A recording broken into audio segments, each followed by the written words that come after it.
घालीन टांगण वंदीन चरण डोळ्यानी पाहिन रूप तुझे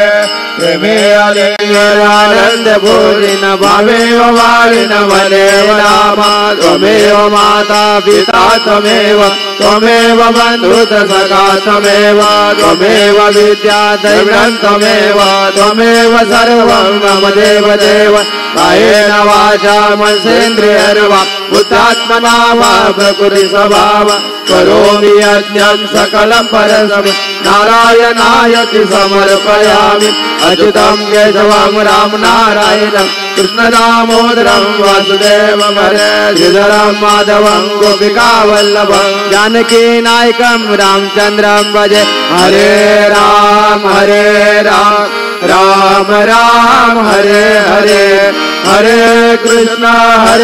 कृष्ण कृष्ण हरे हरे श्री